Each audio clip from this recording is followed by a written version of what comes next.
कित्तूर तालुक्यातील संगोळी विभागातील खोदानपूर येथील शासकीय उच्च माध्यमिक शाळेमध्ये धर्मस्थळ संघाच्या वतीने विद्यार्थ्यांसाठी स्वास्थ्य संकल्प कार्यक्रम आयोजित करण्यात आला।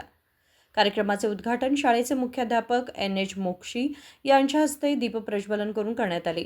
या कार्यक्रमास प्रमुख पाहुणे म्हणून जिल्हा संचालक सतीश नाईक, कित्तूर तालुक्याचे योजना अधिकारी BR योगेश तसेच संसाधन व्यक्ती गजानन सोगनलवर आदी उपस्थित होते। यावेळी शाळेचे माजी SDMC अध्यक्ष फकीरप्पा कुर्जी, शिक्षक संतोष गंगप्पा केबी, अक्षता मंजुळा आदी मान्यवर उपस्थित होते। योजना अधिकाऱ्यांनी विद्यार्थ्यांकडून प्रतिज्ञा करून घेतली आणि या योजनेमुळे समाजाला होणाऱ्या विविध फायद्यांची माहिती दिली।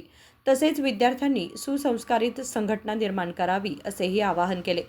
कार्यक्रमाच्या शेवटी विभागीय पर्यवेक्षक गंगप्पा केबी यांनी उपस्थित सर्वांचे आभार मानले।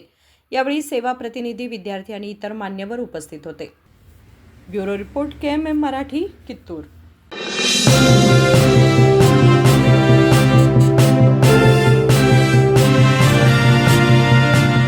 ನಿಮ್ಮ ಬಯಕೆಗಳು ವಜ್ರಾಭರಣಗಳೊಂದಿಗೆ ಬಂದರೆ ಹೇಗಿರುತ್ತದೆ? BMW X1 24 ಕ್ಯಾರೆಟ್ ಚಿನ್ನದ ಬಾರ್ ಮತ್ತು ವಜ್ರಾಭರಣದ ಖರೀದಿಯ ಮೇಕಿಂಗ್ ಚಾರ್ಜ್ ನ ಮೇಲೆ 100% ರಿಯಾಯಿತಿ। ನಿಜವಾಗಿ ಇವೆಲ್ಲವೂ ಸಾಧ್ಯವೇ? ಈ ಎಲ್ಲಾ ಕನಸುಗಳನ್ನು Bhima brilliance diamond jewellery festival ನೊಂದಿಗೆ ನನಸಾಗಿಸಿಕೊಳ್ಳಿ। ವಜ್ರಾಭರಣಗಳನ್ನು ಭೀಮಾ ಮಳಿಗೆಯಲ್ಲಿ ಖರೀದಿಸಿ ಆಕರ್ಷಕ ಬಹುಮಾನಗಳನ್ನು ಪಡೆಯಿರಿ। ಕೊಡುಗೆಗಳು ಜುಲೈ 9 ರಿಂದ ಆಗಸ್ಟ್ 9 ರವರೆಗೆ ಎಲ್ಲ ಭೀಮಾ ಮಳಿಗೆಗಳಲ್ಲಿ ಲಭ್ಯ। ಷರತ್ತುಗಳು ಅನ್ವಯ।